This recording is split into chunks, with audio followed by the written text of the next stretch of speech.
Can you, as a reader, read for yourself in your divination, tarot, whatever your craft is?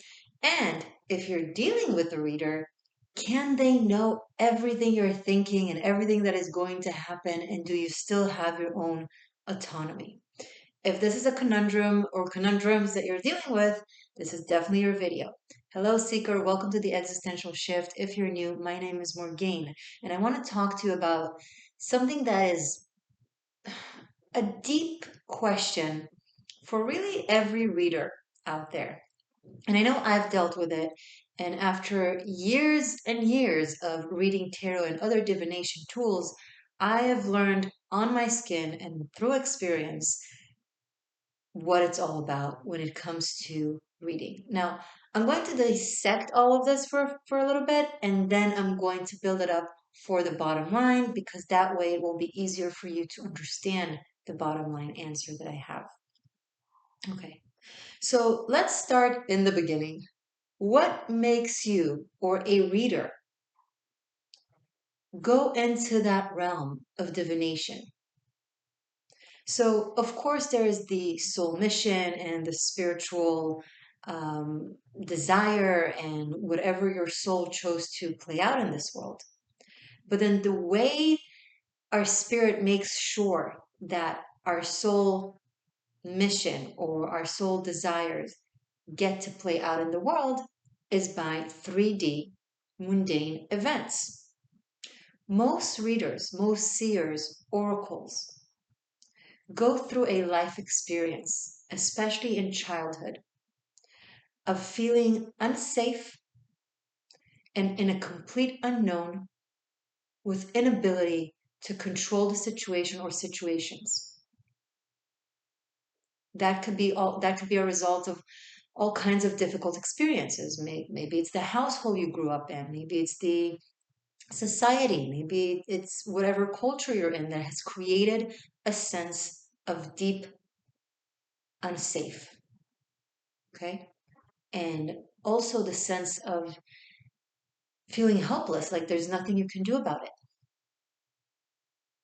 That develops within the psyche a deep desire to know.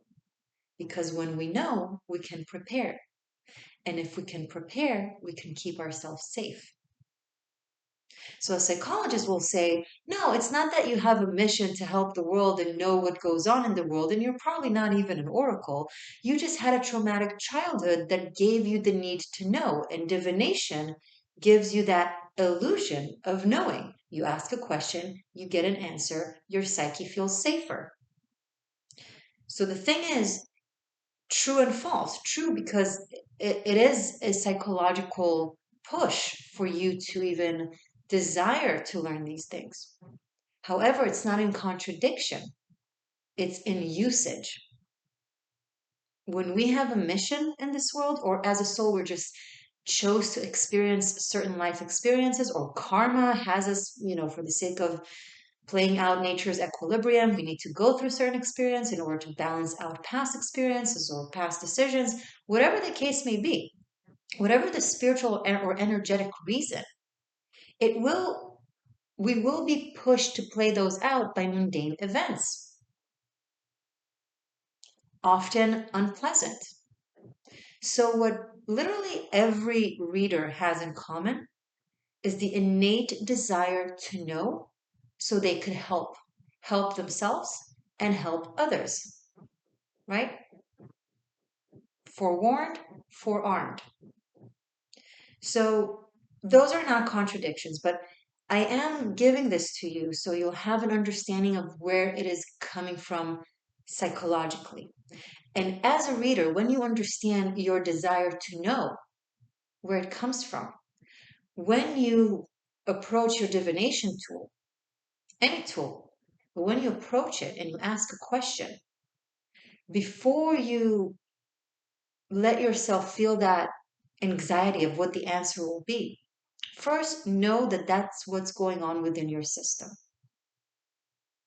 It is linked to past experiences that created the need to know. That in and of itself gives a relaxation to a reading. when you try to read for yourself. Now, when you read for others, and this is something you probably experience, Morgane, when I read for others, it's so accurate. It's so clear. I just see it. The vision just comes alive and I know the story. And often, so often, it really plays out exactly like I saw it, or even the past that I see for them, or the present that I see for them, it just aligns and it's accurate and it's poignant. But when I read for myself, it's like a fog. Is it because the cards are lying to me? Is it because I'm cursed? Is it because I can't see myself clearly? No, no, and no. The cards, the divination do work. The work that you do for others is wonderful and beneficial, and you do give them comfort and guidance and an understanding, a deeper understanding of the situation, which allows them to operate wiser and better and more balanced in the world or within their circumstances. And you do help guide them to a better world. So, how come it's not working for you? It's not to punish you. It's not because they don't work, but it's because you are an avatar, a personality, a person living this experience.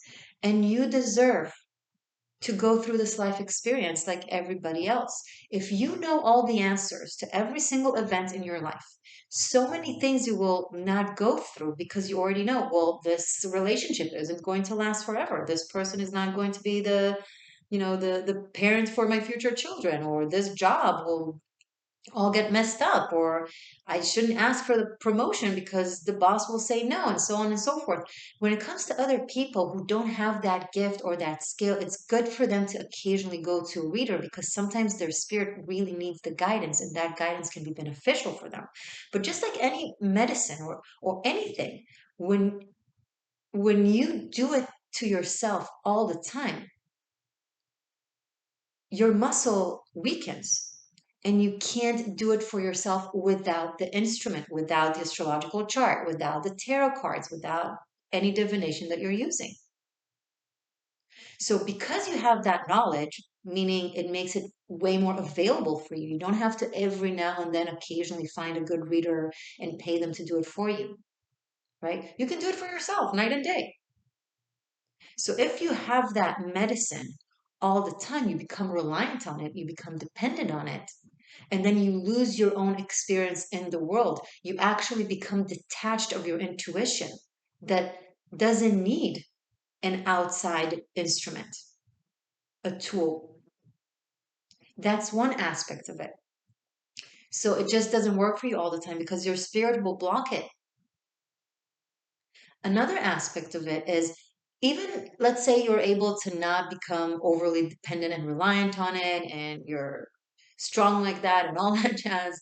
Still, if you know that this relationship won't last, you're not even going to go on that date, and then you're not going to learn what you could have learned from that person, and you're not going to expand your, emotional capacity, or you're not going to develop a healthier habit when it comes to dealing with other people. You won't receive a certain mirror or a reflection of an aspect of yourself that you can learn from by seeing yourself through someone else's eyes. And before you know it, you're denied of every single life experience. So why are you here? You came here to go through the motions, to be surprised, to not know what's going on, so you can develop the skill, the human skill of going through polarities and all kinds of experiences, because that's how you learn. If you know everything in advance. Now, for those of you that are not readers, this doesn't mean you should never go to guidance or watch videos of tarot readers or, seek astrology. Not at all. You don't have that tool available to you, that knowledge available to you all the time. So you do need guidance. You do need some, occasionally to someone, for someone to do something for you. It's okay. But specifically, this portion of the video, I will refer to other aspects of this. But right now, I'm talking to readers. There's a reason why you can't see, because you got to live through it.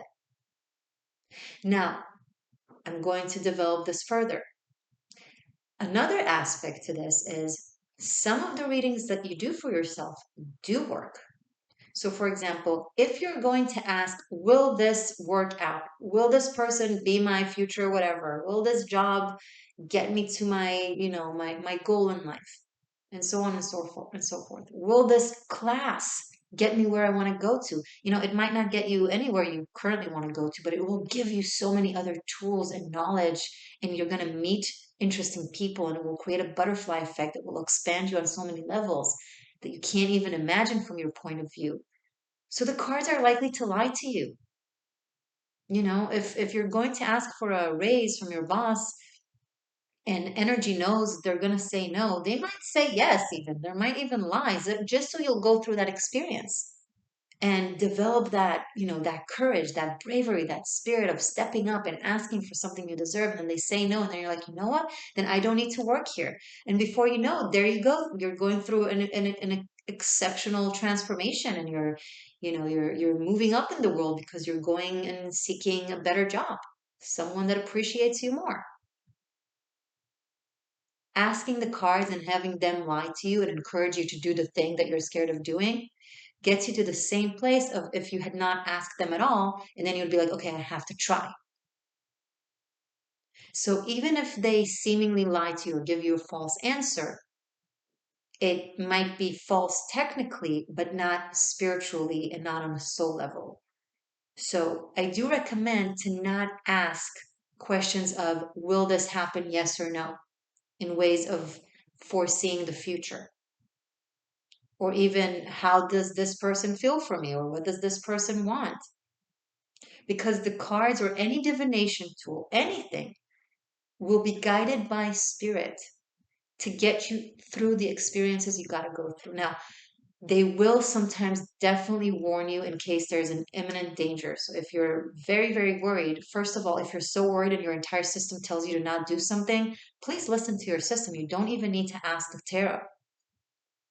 Right? Because if you already know that you should not go into that alley, or you should not be dealing with this person because you're getting the creeps, I don't know, then listen to yourself, because what the cards might do, they either most likely be kind with you and warn you as well, or they might encourage you to go through this really terrible experience, telling you that it's fine, just so you'll learn the lesson to listen to your intuition and listen to your instincts, and develop that understanding of, like, if it walks like a duck, if it quacks like a duck, it's a duck. If it looks dangerous, if it feels dangerous, if it behaves dangerous, it's dangerous. Does that make sense? And vice versa. Now, there are situations, there are types of questions in which your divination will work for you. And those are advice. How can I play out this relationship or this dynamic or this connection to its best potential? What can I do? And then the cards will show you your habits, your challenges, and will guide you through behavior patterns, because it's not about what someone else will do or how things will play out. It's about how you can become better, and spirit will always encourage you to learn how to expand. It won't push you, but it will definitely encourage you. So if you ask for it, it will cooperate. So asking for advice when it comes to what I can do, how can I be better? Let's say you want to get a promotion. Okay. What can I do within this job, within this type of work, that can make me seen as best as possible and get a promotion? And then the cards will tell you what you're doing that isn't seen well. It's not professional. And they will also explain what you can do to look more professional, or actually be more professional. Look is the wrong, terminology. We're not looking to appear as something, but to be as some, but to be that thing, and so on and so forth. Does that make sense? How can I better the situation? The cards, the divination will guide you, will help you sincerely. Because then what happens is, let's say, take the same example. You listen to the advice and you become really, really better at your job. Even if that doesn't lead to a promotion, you have developed great habits. You have become more professional. So moving forward in the next job, you will be seen and you will be appreciated. And in this one, you understand now, okay, I'm doing the best I can. They're still not appreciating me. So I can make that decision for myself and be like, this is not working. I need to get my talents and my skills somewhere where it will be appreciated. So if you want readings to work for you, dear reader, I'm sorry if it's annoying. I know a lot of you went into this field in the first place in order to get answers so you can feel safer in the world. So it's kind of like, but because I explained to you why in the first place you have that need, then it's easier for you to understand. It's easier for you to kind of let go of it because you understand that it comes from an emotional injury that you can fulfill in other ways and heal in other ways instead of knowing what will be and immediately either go there or not go there and feel safe. Develop the tools, the skills, the talents, the muscles that allow you to deal with whatever comes at you. Your spirit, divinity, doesn't want you to just know what's going to happen and that way you can either go for it or not go for it and that way you feel safe. Your spirit wants you to feel safe no matter what because you trust yourself to know how to handle and how to respond, and you're loving yourself and you're loving yourself enough, sorry, to forgive yourself when you fail. Often it's very hard for us to forgive ourselves when we fail, so we blame the divination for lying to us or misguiding us. Now, if you're new, if you're cross watching for readers and you want to know if they can read your mind and so on, I'll get there. Be patient, I'll get there. I'm going to clear this portion out, and it's important that you listen to it so you'll understand what this person is dealing with and what they're going through, and then I'll get to you. Okay. So if you're in the beginning of your journey when it comes to reading divination, if you're considering learning tarot, if you're considering studying astrology because knowing will make you feel at ease, first of all, that makes total sense. There's nothing wrong with you. It's very, very natural. We all feel safer in the knowing, and if we have the tool, why not? This is not to sway you away from or discourage you from learning the divination. Quite the opposite. It's just to calm you down if things don't work out for you when it comes to you reading to yourself. You're going to read to yourself no matter what, especially in the beginning, especially in the first few years, because you need to practice, right? And you need to learn the language that you have with your tool. That's okay. Just the level of expectations. I just don't want you to get disappointed when you experience it on your flesh and realize that the thing that you do that works so well for others doesn't work so well for yourself. And that's not fair. And that's, what is it, a curse? No, complete opposite. It's very fair for you. If you had known everything, you would miss out on this experience. You'd become paralyzed, you'd become weak. You would not be in exploration of this world. So the cards are loving to you when they're lying to. I know, I know. People don't take that as an example. You can't lie to others in a loving way because you're not the cards. No, you're not. Well, Morgaine said that sometimes lying and being manipulative and guiding someone the other direction is actually beneficial. So now I was talking about tarot and divination and spirit. You live authentically in the world. Trust me on that one. Just live authentically in the world. Okay. Also, another point to what I was just saying when it comes to if you're on the beginning of the state of the journey of learning divination, you will learn so much knowledge and you will still be able to ask for advice and avoid unnecessary pitfalls or know the energy and how to embetter it and how to work with it, right? If you're an astrologer and you see a certain conjunction coming or a square coming and you understand the possibilities of what it could mean for you, instead of going into a loop of driving yourself crazy and trying to imagine how exactly will it play out, just focus on the energy and what you can get from it and how you can use it to your advantage and be a co-creator. None of those tools are here to tell you what to do. They're here to teach you how to be a co-creator. Think of it like a map. on an actual road. It's not here to get you through the experience of the travel. It's here to show you the ins and outs and the different turns, but you're the one who's going to have to walk with your feet the path and enjoy the scenery. Are you going to enjoy the scenery through the map? Are you going to develop muscles and exercise through the hiking or through the map?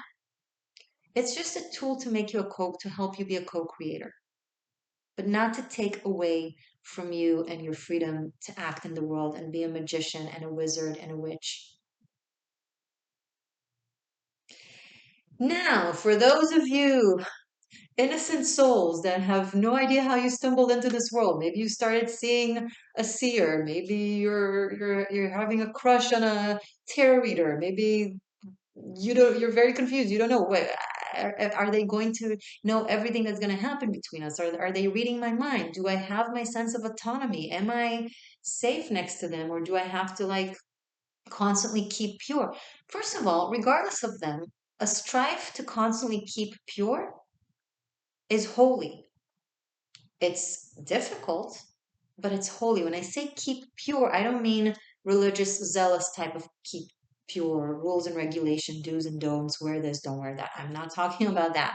Keep pure, I mean keep to your heart and to truth and to your own truth. Being around someone, even if it was the case, being around someone that requires you to constantly be honest with yourself and with them, that is an incredible gift and a blessing that can expand your experience in this life and your psyche and your mind and your heart and your spirit and your everything.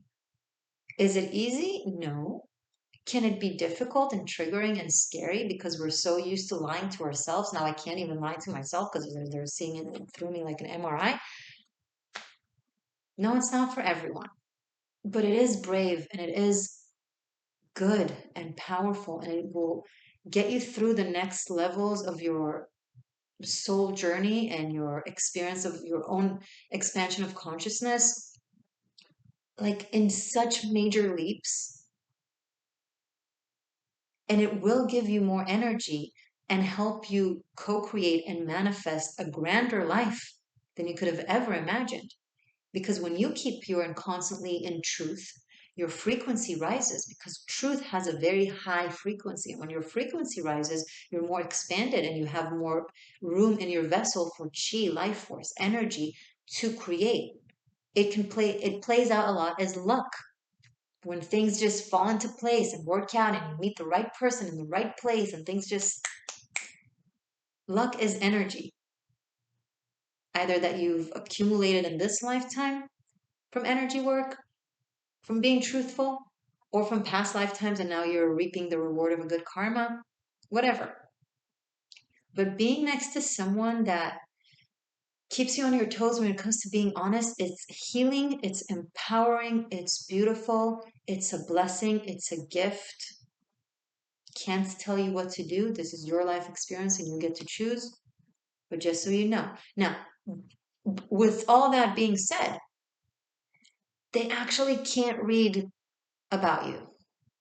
Spirit won't let them. I mean, technically, we can always pull cards, shuffle cards, pull them and see what it says, but there will be a weird fog that's like you get it, but you don't get it. And then there's wishful thinking that is placed into it and or fears that are placed into it. And bottom line, we just do what we do. We just live through the experience because, well, thankfully, Spirit won't let us know. What your person can do is ask advice. If they were to sit and pull cards, how can I do best with this person, with you who's watching? The cards can lead them how to understand you better, how they can behave in a more mature, understanding way that aligns more with you. But it won't teach them how to play a fake game. It will always be within the boundaries of what makes their spirit expand.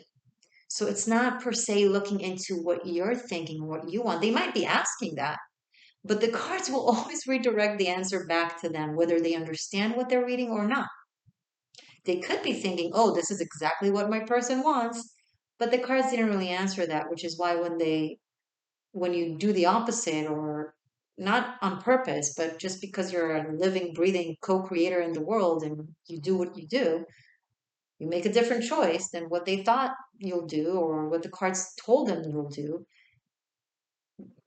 they'll be surprised and they'll go through their dark night of the soul with their divination tools like, oh, they lied to me. No one lied to you. It's just you're not, it's not healthy for you to ask these questions for yourself. But them asking advice on how to get the best out of this dynamic, it's like they will seek advice from a good friend or seek advice from a therapist or whatever. You're not going to freak out over that. So don't freak out over that. Now, they might be super poignant and clear and have strong intuition. So they are very empathic, perhaps, and they can pick up on how you feel or your nuance or your communication or your body language. That's talent. That's great. That allows them to understand you better. It's not as invasive as you might sense it to be, unless maybe you're a person who lives in the shadow and don't want to be seen. And again, I can't tell you what to do, but you gotta go out there, little turtle. You gotta take your head out of your shell and give life a chance and give someone a chance to see you and love you. And if they don't love what they see, it doesn't mean that there's something wrong with you. It could mean that they have their own fears and issues and projections. Seers are humans. We have our psychology, we have our traumas, we have our question marks, we have our wishful thinking and our fears that affect our decision making, and spirit won't let us know everything. If we could, we wouldn't be experiencing this physical experience. Bottom line, I, you know what comes to my mind? You know the movie Notting Hill? The scene where Julia Roberts um, goes into the bookstore and tells him, um, because she's like a celebrity and he's like freaking out about her being a celebrity and all that stuff. And she's like, I'm just a girl standing in front of a boy asking him to love her. Really, we all are just little kids standing in front of another little kid asking them to love us. We're all in this together. So whether you're a reader and you don't understand what's going on, it's okay. You're dealing with a reader and you're freaking out, it's okay. And even when it's not okay, it's okay. Thank you for being here, and I'll see you next time. Bye for now.